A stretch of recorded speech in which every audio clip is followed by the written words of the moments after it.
नमस्कार, जय हिंद। तो आज हम स्टार्ट करेंगे उच्च शिक्षा प्रणाली, यानी कि हिंदी में इसे उच्च शिक्षा कहते हैं, इंग्लिश में कहते हैं इसे हायर एजुकेशन सिस्टम। तो ये देखिए लास्ट यूनिट है हमारे यूजीसी नेट पेपर 1 का, जो है यूनिट नंबर 10, यानी कि यूनिट नंबर 10। तो देखिए इसमें उच्च शिक्षा प्रणाली में हम बिल्कुल बेसिक से स्टार्ट करेंगे। आपको सब कुछ करवाया जाएगा, बस आप इसे ध्यान से पढ़िए, ध्यान से सुनिए मैं क्या कह रहा हूँ आपको। तो जैसे आप ये अच्छे से करेंगे, आपके डेफिनेटली देखिए 50 क्वेश्चन में से 45 यानी कि 45 क्वेश्चन यूजीसी नेट पेपर 1 में सही हो जाएंगे। यानी कि देखिए 50 क्वेश्चन आते हैं ना 10 के 10 यूनिट को मिला के, तो उनमें से आपके क्वेश्चन सारे सही हो जाएंगे। तो चलिए स्टार्ट करते हैं। देखिए देखिए उच्च शिक्षा प्रणाली, आप देखिए कि जो उच्च शिक्षा है यानी कि जो एजुकेशन सिस्टम है, जो शिक्षा होती है वो हर एक देश की नींव है। बिना शिक्षा के आदमी किसके समान है? जानवर के समान है। आप देखिए कि पढ़ा लिखा व्यक्ति या पढ़ा लिखा जो पर्सन होता है, वो हमेशा ही अपने दिमाग का इस्तेमाल करके चीज़ों के सही या गलत होने का पता लगा सकता है। लेकिन जो व्यक्ति पढ़ा लिखा नहीं है, शिक्षक नहीं है, उसको आराम से लोग अपने वश में कर सकते हैं, अपने अकॉर्डिंग चला सकते हैं, है ना। आप देखिए जो पढ़े लिखे व्यक्ति हैं, जैसे मान लीजिए आपको कोई कोई बात कह दे, है ना। आप सिंपल सी बात देखिए, जैसे कोई अनपढ़ व्यक्ति होते हैं, है ना, तो वो अंधविश्वासी बहुत होते हैं। जब उनके घर में कोई बीमार होता है तो वो तांत्रिक के पास जाते हैं, बाबा के पास जाते हैं, वो डॉक्टर के पास कम जाते हैं। लेकिन जो पढ़ा लिखा व्यक्ति होता है, उसे पता है कि क्या बीमारी है, वो जाते हैं डॉक्टर के पास, है ना। तो अंधविश्वासी होना ये अनपढ़ लोगों की निशानी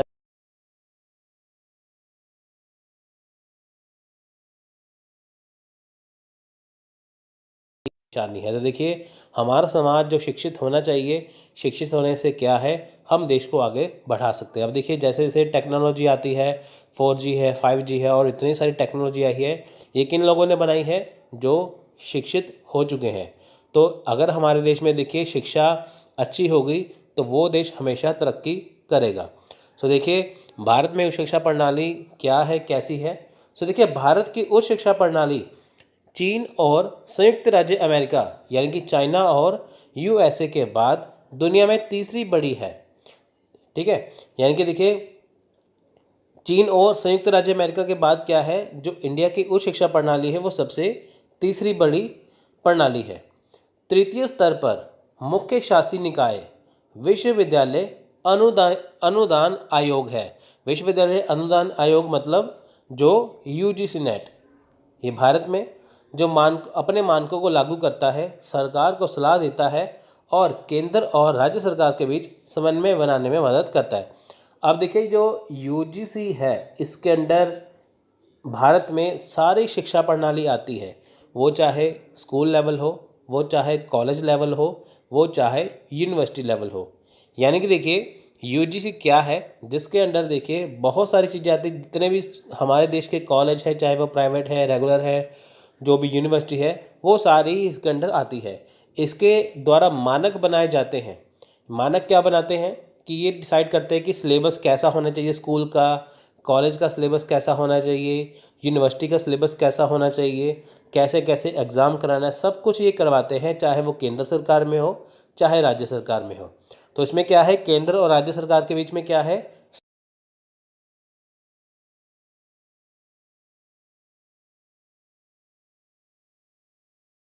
यूजीसी जारी करेगा, है ना। तो विश्वविद्यालय अनुदान आयोग यानी कि यूजीसी जो भारत है, वो अपने मानकों को लागू करता है उस शिक्षा प्रणाली के लिए। ठीक है फ्रेंड्स, तो देखिए ये मुख्य शासी निकाय है तृतीय स्तर पर। सो देखिए भारत के प्राचीन ऋषियों ने भारतीय संस्कृति को उच्चतम ज्ञान और पूर्णता प्राप्त करने के लिए सुरक्षित किया था। आप देखें यहाँ पे क्या है, जो भारत के प्राचीन ऋषि थे, है ना, पहले के ज़माने में देखिए उन्होंने क्या किया, जो ऋषि थे उन्होंने भारत की संस्कृति, जो भारत की संस्कृति देखिए है, उसे उच्चतम ज्ञान पूर्णता प्राप्त करने के लिए, है ना। आप देखिए उच्चतम ज्ञान क्या है, यानी कि देखिए भारत एक ऐसा देश है जहाँ से बहुत सारी चीज़ें निकली हैं। देखिए बौद्ध धर्म जो चाइना का अब धर्म है ना, मेन धर्म है, वो कहाँ से निकला है? वो इंडिया से निकला है। और बौद्ध धर्म देखिए श्रीलंका में भी पहुंचा है ना, जब राजा अशोक के बेटे महेंद्र और उनकी बेटी संघमित्रा जब गए थे वहाँ पे श्रीलंका में, है ना, तो श्रीलंका को तब सिलोन कहा जाता था, वहाँ पे गए थे, वहाँ पे बोधि वृक्ष वहाँ पे लगाया गया। यहाँ से बोधि वृक्ष जो बोध गया में वहाँ पे टहनी लेके चले गए थे, वहाँ पे लगाया तो बोधि वृक्ष उग गया। तो कहने का मतलब क्या है कि जो इंडिया है, भारत है, यहाँ से बहुत देशों को फ़ायदा हुआ है। चाइना का देखिए जो धर्म है, बौद्ध धर्म, वो इंडिया की देन है। श्रीलंका में जो बौद्ध धर्म है वो इंडिया की देन है। और ऊपर से जो मार्शल आर्ट है चाइना का, है ना, तो इंडिया का जो कलियारी पट्टू है वो उसकी देन है। तो कहने का सिंपल सा ये मतलब है कि आप देखिए जो योग है, जो योगा है, जो है ना, वो योग किसकी देन है? इंडिया की देन है, जो बाहर के देश में फेमस है।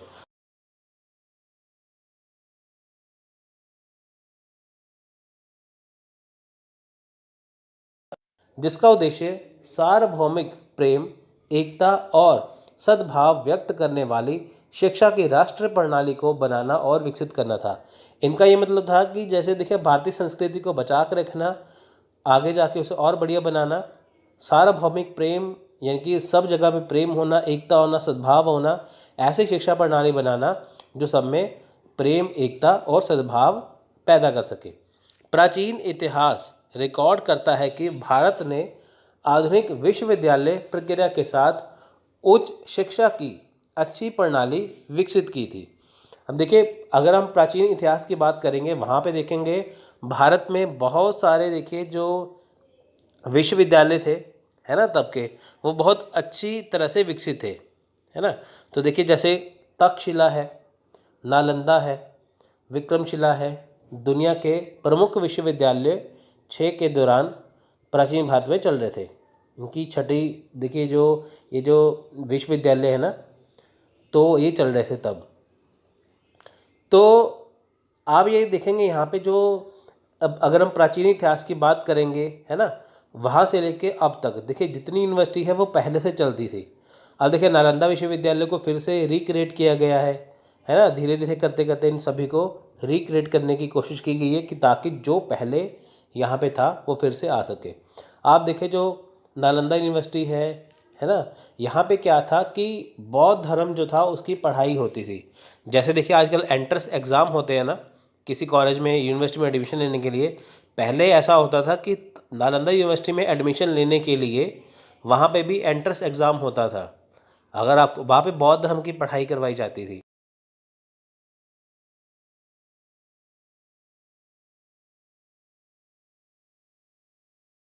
तब भी कितना टफ था।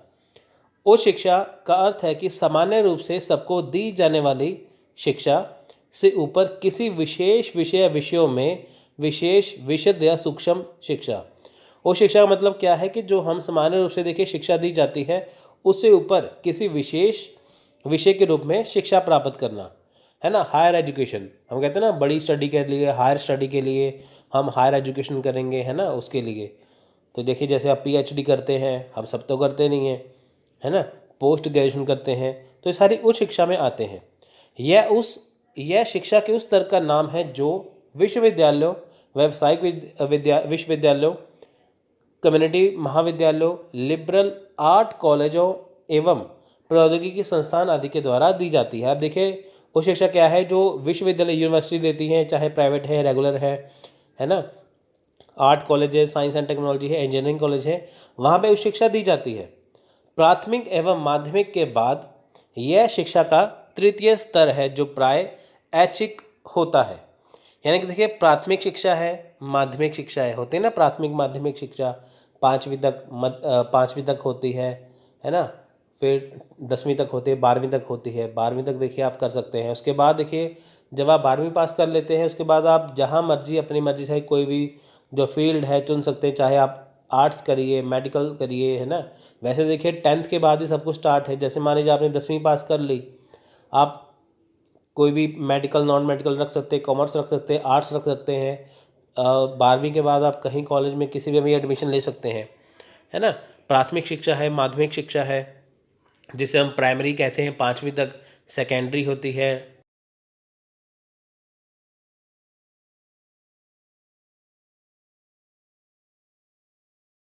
साइंस में जा सकते हैं, कॉमर्स में जा सकते हैं, ये आपके ऊपर डिपेंड है। इसके अंतर्गत देखिए हायर एजुकेशन में क्या है, स्नातक यानी कि ग्रेजुएशन, परास्नातक यानी कि पोस्ट ग्रेजुएशन एवं व्यावसायिक शिक्षा एवं प्रशिक्षण आदि आते हैं।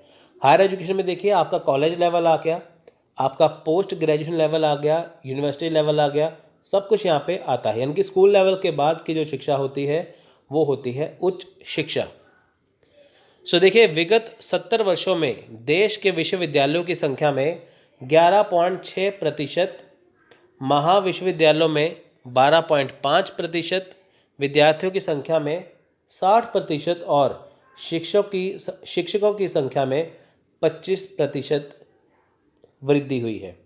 यानी कि देखिए अगर हम 70 सालों की बात करें, जब भारत हमारा आज़ाद हो गया था तब से लेकर अब तक की बात करें, यहाँ पे जो देश के विश्वविद्यालय हैं, है ना, वो देखिए 11.6% बड़े हैं, महाविद्यालय 12.5% बड़े हैं, विद्यार्थियों की संख्या देखिए 60% बड़ी है और शिक्षकों की संख्या 25% या 25% बड़ी है। पहले देखिए क्या होता था कि जब भी लोग पढ़ते थे ना, वो शौकिया तौर पर पढ़ते थे। जैसे आजकल होता है ना, आपने ग्रेजुएशन कर लिया, आपने पोस्ट ग्रेजुएशन कर लिया, क्योंकि वो आपकी ज़रूरत है। अगर आप देखिए पोस्ट ग्रेजुएशन करेंगे तभी आप यूजीसी नेट एग्ज़ाम दे पाएंगे। लेकिन पहले क्या होता था, लोग पढ़ लेते थे लेकिन कुछ करते नहीं थे। पहले के ज़माने में देखिए इंडिया जब आज़ाद हो गया था या आज़ादी से पहले भी लोग पढ़ लेते थे, लेकिन वो शौक़ के लिए पढ़ते थे, इतना अपनी मर्ज़ी से, है ना। तो वहाँ पे इनको इतना स्कोप नहीं था। लेकिन जैसे गवर्नमेंट ने कहा ना कि आपको शिक्षक बनना है, आपको पोस्ट ग्रेजुएशन चाहिए। अब मान लीजिए गवर्नमेंट क्या है, देखिए आपको शिक्षक बनना है, आपको कोई भी आपकी क्वालिफिकेशन हो वो चलेगी।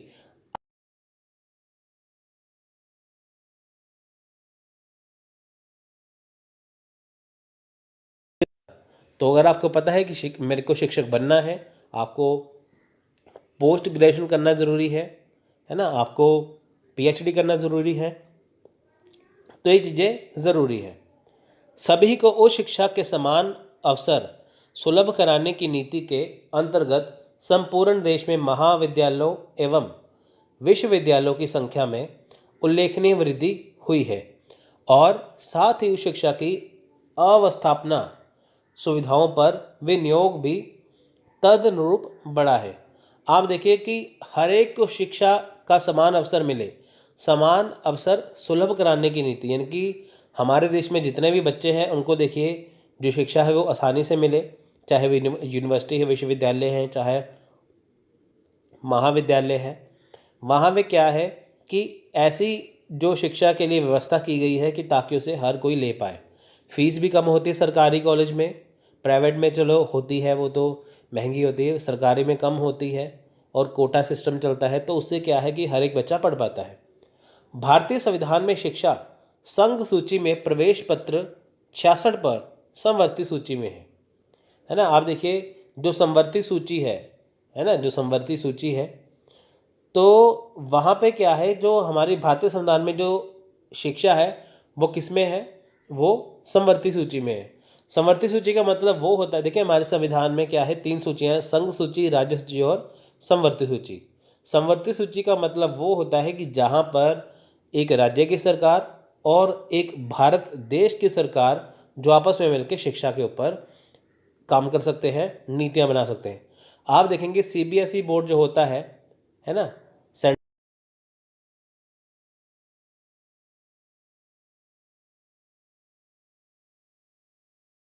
पंजाब स्कूल एजुकेशन बोर्ड है। आप सीबीएसई को ना चुन के आप पंजाब बोर्ड चुन सकते हैं। तो कहने का सिंपल ये मतलब है कि अगर राज्य की सरकार अगर आपको कोई भी शिक्षा के लिए प्रोवाइड करवा रही है तो आप उसका भी चूज़ कर सकते हैं या आप सीबीएसई लेवल चूज़ कर सकते हैं, वो आपके ऊपर निर्भर करता है। उसके बाद देखिए भारतीय शिक्षा को 3 भागों में विभाजित किया गया है, प्राथमिक शिक्षा, माध्यमिक शिक्षा और उच्च शिक्षा। सो देखिए यहाँ पे मेनली हम बात कर रहे हैं उच्च शिक्षा की। तो देखिए national council of education research and training यानी कि एनसीईआरटी की बुक्स बहुत फेमस है, आप देखिए। सो भारत में स्कूली शिक्षा के लिए पाठ्यक्रम संबंधित मामलों के लिए सर्वोच्च निकाय है। एनसीईआरटी क्या है कि अगर भारत में देखिए जितने भी स्कूल हैं वहाँ पे देखिए स्कूल शिक्षा के लिए क्या सिलेबस देना है, क्या पाठ्यक्रम होना चाहिए, उसके मामले में देखिए एनसीईआरटी ही तय करती है कि कौन कौन सी बुक्स होनी चाहिए। आप देखिए सीबीएसई बोर्ड है, वहाँ पे एनसीईआरटी की किताबें पढ़ाई जाती हैं। एनसीईआरटी में जो सिलेबस होता है वही देखिए हर एक गवर्नमेंट एग्जाम में काम करता है, चाहे वो आईएएस का लेवल हो, यूपीएससी का लेवल हो, जितने भी लेवल है वहाँ पे एनसीईआरटी काम आती है। सो देखिए राष्ट्रीय शिक्षा योजना और प्रशासन विद्यालय यानी कि NUPEA और राष्ट्रीय अध्यापक शिक्षा परिषद यानी कि NCTE शिक्षा प्रणाली और शिक्षक शिक्षा के प्रबंधन के लिए जिम्मेदार है। आप देखें यहाँ पे क्या है कि जो ये जो चीज़ें हैं, पहली बात है कि एनसीईआरटी का हमने मतलब जाना था कि जो भारत में स्कूली शिक्षा है उसका जो सिलेबस डिसाइड करेगा एनसीईआरटी, लेकिन जो NUPEA और NCTE है ये क्या है, जो हमारे देश में जो शिक्षा प्रणाली कैसी होनी चाहिए,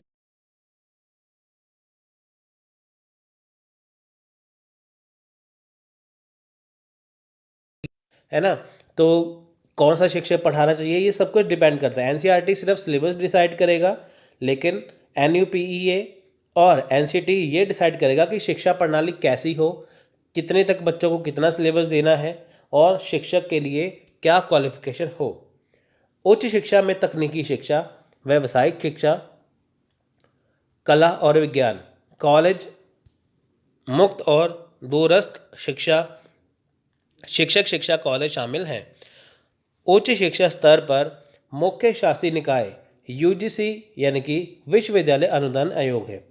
आप देखो शिक्षा में बहुत सारी चीज़ें हैं, जहाँ पे तकनीकी शिक्षा भी है, यहाँ पे व्यावसायिक शिक्षा भी है, कला विज्ञान कॉलेज भी है, साइंस एंड आर्ट कॉलेज भी हैं, है ना, और ओपन यूनिवर्सिटी भी है ना, मुक्त और दूसरा शिक्षा है, जैसे हम कहते हैं डिस्टेंस एजुकेशन, वो भी हैं, है ना, शिक्षक शिक्षा कॉलेज, ये सभी शामिल हैं किसमें, किसके अंडर आते हैं, ये यूजीसी नेट के अंडर आते हैं, यूजीसी के। अब देखिए उच्च शिक्षा प्रणाली के उद्देश्य क्या है। तो देखिए उच्च शिक्षा प्रणाली के उद्देश्य, भारत सरकार ने नवंबर 1948 में डॉक्टर राधाकृष्णन, देखिए इनका नाम है डॉक्टर सर्वपल्ली राधाकृष्णन, है ना, जो हमारे देश के क्या थे, पहले उपराष्ट्रपति थे। ठीक है फ्रेंड्स, पहले क्या थे, उपराष्ट्रपति थे। सो उसके बाद देखिए इनकी अध्यक्षता में क्या था कि विश्वविद्यालय शिक्षा की नियुक्ति की, और आयोग ने उस शिक्षा के विभिन्न पहलुओं पर कई सिफारिशें की और अगस्त 1949 में अपनी रिपोर्ट प्रस्तुत की। यानी कि देखिए नवंबर 1948 में क्या हुआ, राधाकृष्णन को की अध्यक्षता में क्या हुआ, विश्वविद्यालय शिक्षा आयोग नियुक्त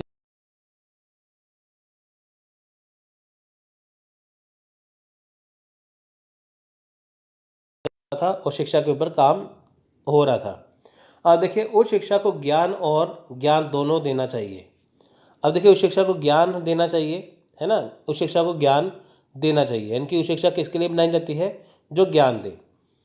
सामाजिक व्यवस्था के उद्देश्यों में शैक्षिक प्रणाली को अपना मार्गदर्शक सिद्धांत खोजना होगा। ये देखिए लाइन बहुत इंपॉर्टेंट है कि सामाजिक व्यवस्था के उद्देश्यों में शैक्षिक प्रणाली को अपना मार्गदर्शक सिद्धांत खोजना होगा। यानी कि देखिए जब हम जिस समाज में रहते हैं वहाँ के उद्देश्य क्या है, क्या कमियां हैं, उसे दूर करने के लिए जो शैक्षिक प्रणाली है उसे सिद्धांत खोजना है, मार्गदर्शक, यानी कि जो हमारे समाज में हो रहा है उसे उसकी समस्या को दूर करने के लिए हमें वैसी शिक्षा देनी चाहिए। इसे शिक्षार्थियों के बीच लोकतांत्रिक आदर्शवाद को विकसित करना चाहिए। देखिए शिक्षार्थियों के बीच क्या है, लोकतांत्रिक आदर्शवाद को विकसित करना है ना। लोकतांत्रिक आदर्शवाद मतलब क्या होता है कि देखिए लोकतंत्र में रहते हुए सभी अच्छी शिक्षा को अपनाएं।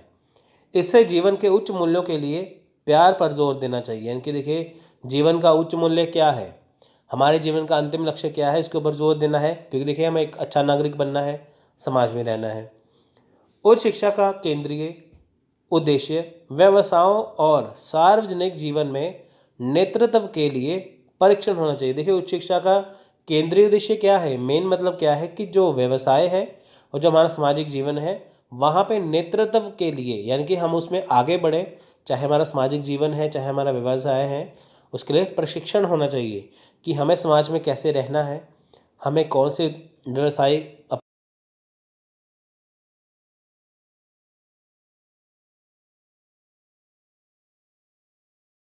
राष्ट्रवाद की भावना पैदा हो, विश्व राज्य के निर्माण की भावना पैदा हो, है ना। यानी कि एक ऐसी शिक्षा हो जिससे आपको एक सही शिक्षा मिले, आप एक अच्छा समाज के नागरिक बने। देखिए वर्ष 1964 में 14 जुलाई को भारतीय शिक्षा आयोग की नियुक्ति डॉक्टर DS कोठाई की अध्यक्षता में हुई। वो शिक्षा के गुणात्मक, देखिए DS कोठाई नहीं, यहाँ पे DS कोठारी आएगा, कोठारी कमीशन, है ना। सो शिक्षा के गुणात्मक विकास के बारे में आयोग ने निम्नलिखित उद्देश्य बताए। देखिए इससे पहले हमने किया 1948 वाला डॉक्टर राधाकृष्णन वाला, अब हम करेंगे 1964 में जो DS कोठाई या कोठारी कमीशन की अध्यक्षता में।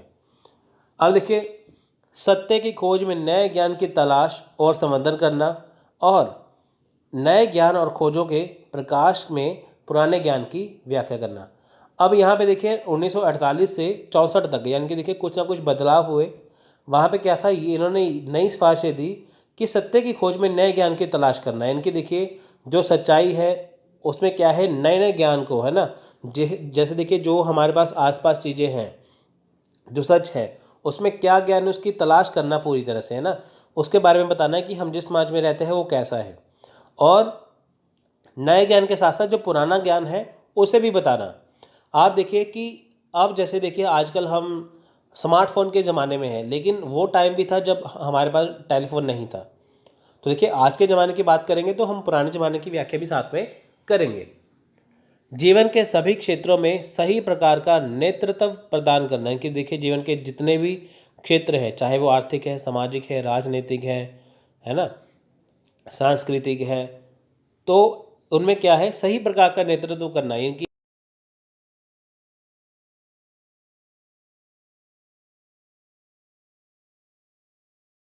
और उन्हें उनकी क्षमता को पूर्ण विकसित करने में मदद करना। अब देखिए उपहार प्राप्त युवाओं की पहचान करना। अब देखिए होता है ना, गोल्ड मेडल दिया जाता है, सिल्वर मेडल दिया जाता है, वो भीड़ से अलग स्टूडेंट होते हैं जो एक्स्ट्राऑर्डिनरी उनको दिया जाता है। उनकी क्षमता को पूर्ण विकसित करने में मदद करना। देखिए कोई बच्चा बहुत ज़्यादा पढ़ने में अच्छा है, पता है कि ये देश में आगे बढ़ सकता है, तो उनको सरकार बहुत मदद करती है। कृषि, कला, चिकित्सा, विज्ञान और प्रौद्योगिकी में प्रशिक्षित सक्षम पुरुषों और महिलाओं के साथ समाज प्रदा समाज प्रदान करना। देखिए चाहे कृषि है, चाहे कला है, चाहे चिकित्सा है, चाहे विज्ञान है, चाहे प्रौद्योगिकी है, यानी कि चाहे टेक्नोलॉजी है, वहाँ पे देखिए पुरुष है और महिलाएं हैं, उनको क्या है, दोनों को समान अवसर देना, समाज प्रदान करना, इनकी ताकि दोनों ही उसमें आगे हैं। समानता और सामाजिक न्याय को बढ़ावा देने और सामाजिक सांस्कृतिक अंतर को कम करने का प्रयास करना। अब देखिए हमारे समाज में क्या है, समानता होनी चाहिए, लड़के लड़कियों को सेम काम के लिए सेम देखिए पैसे मिलने चाहिए, उनको पढ़ने के समान अवसर मिलने चाहिए, सामाजिक न्याय होना चाहिए, है ना, ये सारी चीज़ें। व्यक्ति और समाज में अच्छे जीवन को विकसित करने के लिए, यानी कि व्यक्ति और समाज में, एक व्यक्ति का जीवन और एक समाज में अच्छे जीवन को विकसित करने के लिए आवश्यक व्यवहार और मूल्यों को शिक्षकों और छात्रों में बढ़ावा देना, है ना। देखिए जो व्यवहार कैसा होना चाहिए, मूल्य कैसे होने चाहिए शिक्षकों के, छात्रों का देखिए अच्छा व्यवहार होना चाहिए। आजकल देखिए यूट्यूब पे जितनी वीडियो आती है, चाहे कोई टीचर पढ़ा रहा है, नॉलेजेबल वीडियो होती है, बच्चे इतना एटीट्यूड से पढ़ते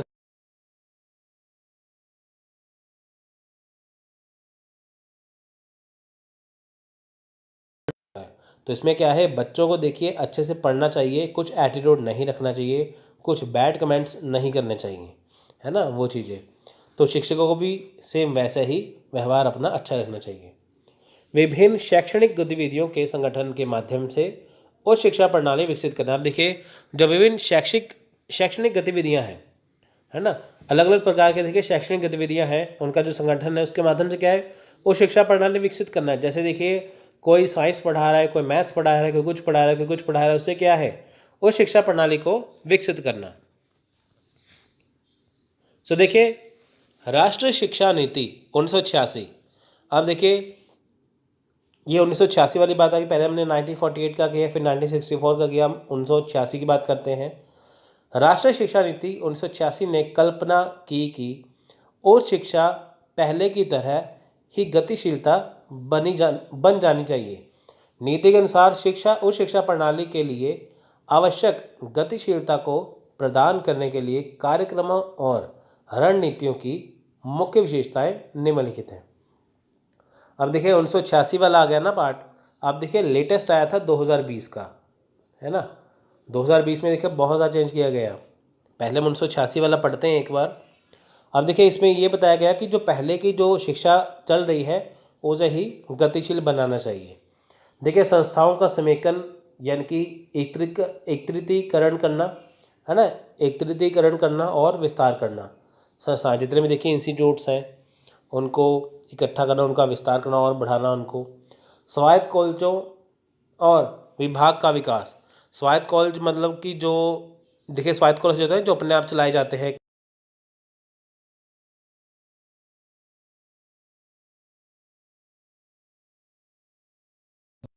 जैसे दिल्ली यूनिवर्सिटी है उसके अंडर जितने कॉलेज आते हैं उसे कैंपस बोलते हैं, है ना। वहाँ पे तो पाठ्यक्रम को नया स्वरूप प्रदान करना, ये 1986 में ही कहा गया था, 1986 वाले में, है ना।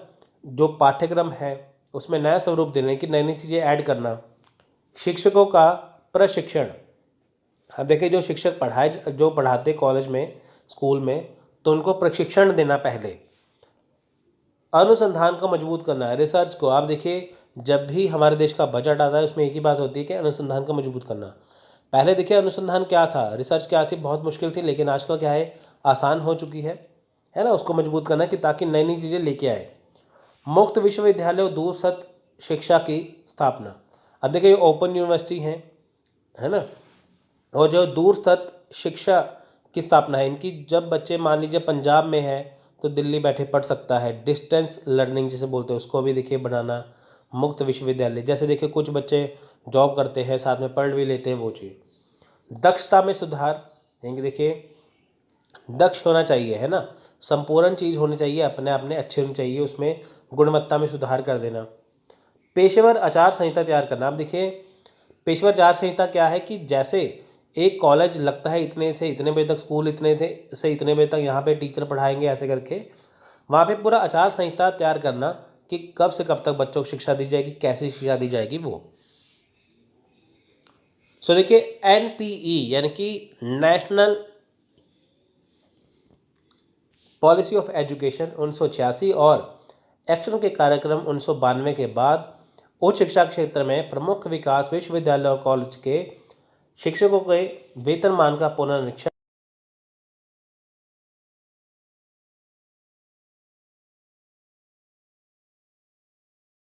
राष्ट्रीय पात्रता परीक्षा NET नेट यानी कि शुरू करना था। अब देखिए जो नेट की परीक्षा है वो 1992 के बाद शुरू की गई। क्यों? क्योंकि देखिए शिक्षकों को कितना वेतन मिलना चाहिए, वेतन बढ़ाना, है ना, और उनमें एक डिसाइड कर देना कि हाँ जिसका नेट क्वालिफाई होगा उसे ही हम रखेंगे। 1992 से पहले देखिए कोई नेट का कुछ था नहीं, 1992 के बाद नेट स्टार्ट कर दिया।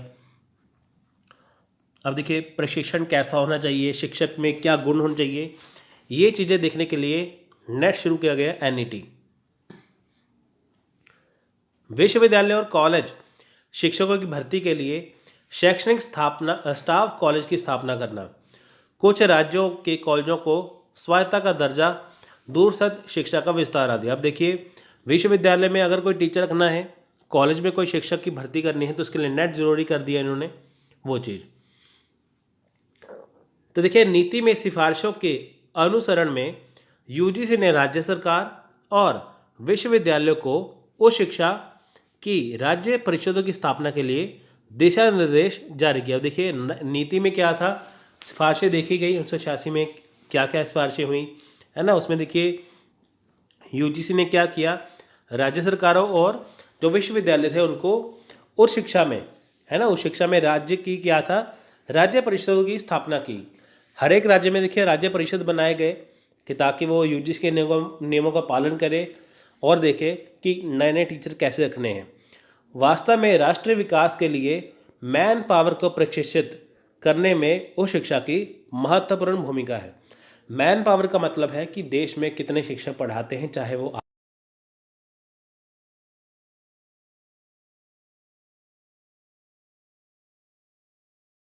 ऐसा पहले ऐसे ही रख लेती थी कॉलेज में, लेकिन बाद में उन्होंने क्या किया, नेट ज़रूरी कर दिया 1992 के बाद। अब गवर्नमेंट कर रही है कि अब सभी को पीएचडी करना भी ज़रूरी है, ये लागू हो जाएगा। आप देखिए कि हो क्या रहा है कि अगर मान लीजिए कि आप किसी नेट क्वालिफाइड टीचर से पढ़ते हैं तो उसकी नॉलेज में और पीएचडी वाले टीचर की नॉलेज में ज़मीन आसमान का फ़र्क होगा। गवर्नमेंट कहती है कि आपको अगर पढ़ाना है, शिक्षा का स्तर ऊंचा करना है, तो पीएचडी वाले टीचर ही आएंगे। तो देखिए सभी आगे जाके पीएचडी करेंगे, सभी पीएचडी क्या है वो सब में कॉमन हो जाएगी। सो देखिए ये था आज का लेक्चर, जिसमें आपको मैंने देखिए इंट्रोडक्शन दिया कि उच्च शिक्षा प्रणाली होती क्या है। तो ऐसे धीरे धीरे करते करते हम सारी ऐसे ही ख़त्म कर लेंगे, कंप्लीट कोर्स आपको करवाया जाएगा। तो देखिए 2020 की पॉलिसी जो अब आई है, पहले क्या था होता था ना कि 5वीं का लेवल, 8वीं का लेवल है ना, फिर 10th के बाद +1 +2 में आप जो मर्जी रखो, 11 12th में। अब क्या है वो 4 भागों में बढ़ चुका है ना, तो थोड़ा सा एडवांस हो चुका है वो। वहाँ पे क्या है 9वीं 10वीं 11वीं 12वीं इकट्ठी कर दी गई है। तो इसको भी डिस्कस करेंगे हम आगे अपने अगले लेक्चरों में। तो मिलते हैं अगले वीडियो में, तब तक के लिए जय हिंद।